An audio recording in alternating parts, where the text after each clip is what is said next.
Welcome to the Federal. We have with us Tamil Nadu Chief Electoral Officer Satyabrata Sahu. Thanks a lot for joining us. We are in the middle of a very busy election season here in Tamil Nadu. The state is set for its parliamentary and its by-elections. So coming to the big picture of this whole elections, in the past we have been able to successfully eliminate the muzzle power that comes into play during elections. But, we are still grappling with this money power. So how has the EC been trying to tackle that? EC has instructed us to be very strict in dealing with any kind of wrongdoing that is going on with regard to any kind of distribution of money and other kind of things also. So as a result of that, so far we have seized about 180 crores in cash, both income tax department and our own efforts put together. And also in gold and other precious metals, if you see, another almost 300 crores we have seized. So we are putting a pressure on the people, those who are involved in this, to put a fear, to put a control. We have done so much things. So we think we have been to some extent successful, and the final success will of course come when the people start refusing taking money from any of the candidates or anything. But that will come slowly. It is a evolving process. We have strengthened our democratic tradition so well. So as you told, the muscle power has been almost eliminated, and I think with time this will also go away. As you rightly pointed out, people should stop accepting money, but that doesn't seem to be happening. So do you think there's a system failure somewhere, and how can that be tightened actually? Okay, see, even in the Western countries, advanced countries, people get influenced. See, through internet, we have read in the media also, people can be influenced through various means. In our context, in our socio-cultural and economic context which we are having, people perhaps still find that accepting a few thousand or few hundred and somehow clandestinely that is going on. So one side we have to control it through strict measures.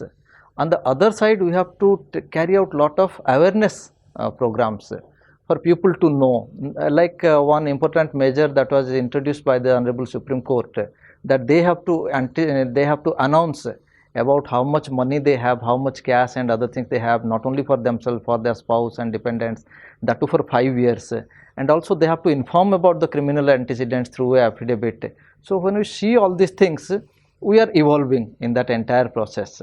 So like muscle power was curtailed over a period of time, I think this can also be successful. So talking about the affidavits, as you raised in your response, what happens to these affidavits? Is there a way to track it, like every 5 years, or whenever elections come? Is there a way to refer the past affidavits signed by filed by the candidate? How is it followed up? Yes, see, now the affidavit has come in the public domain. Now people can chart it. Suppose somebody 2014, what was his or her resources, and what is it now? So people can take a decision that how this kind of a change could have come. Let people be the best judge that what has happened to our candidate, whether he is still suitable to lead us, to represent us, all these things. So Honorable Supreme Court has made this, given this direction, so that definitely it will have some impact, and when people know the criminal antecedents and other things, definitely it will have some impact.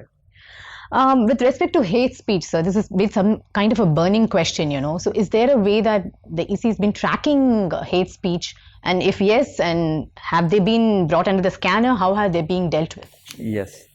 All this hate speech, whatever you say, one is that the candidate themselves can go to the court and file the FIR.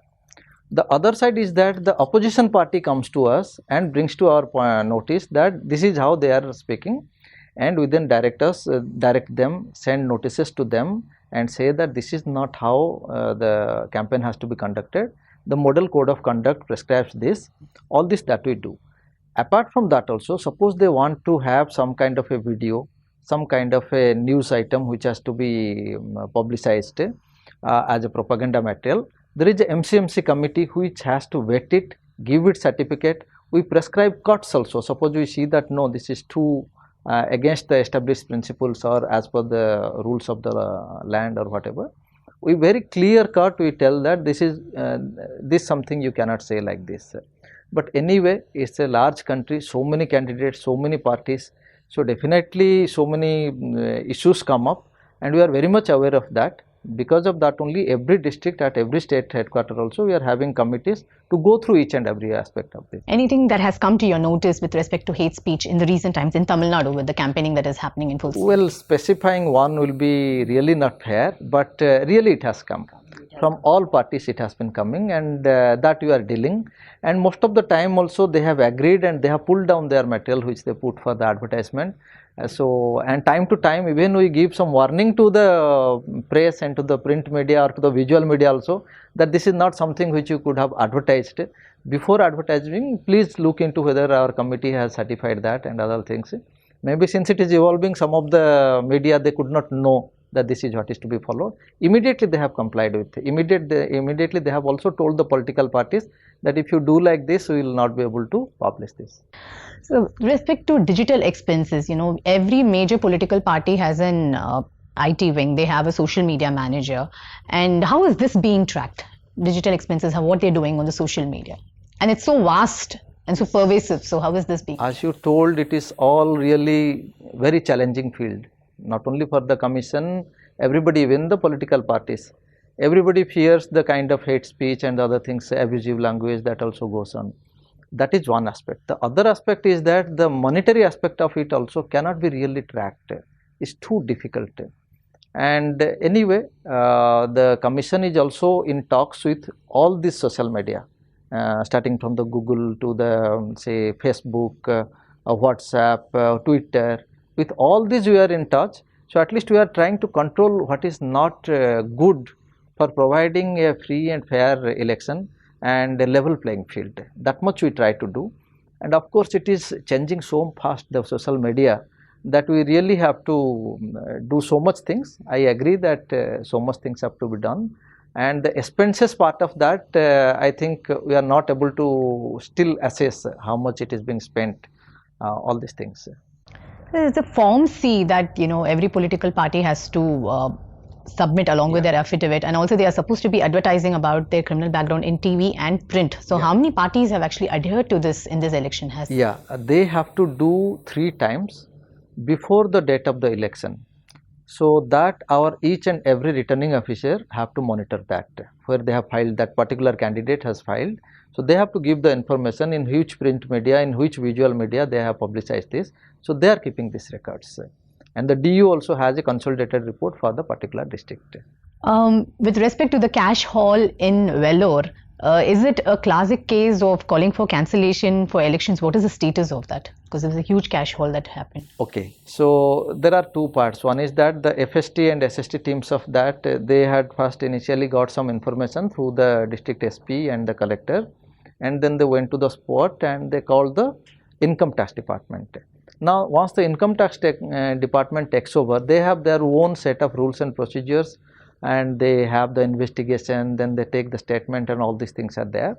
As far as the DO is concerned, he has filed a FIR with the police, and the income tax department has also given us a report, and all these things we have given to the election commission, compiled and given to the election commission, and the election commission is to finally take a view on this. Thank you so much, sir. Thanks a lot for joining us and giving us an insight. Thank you so much.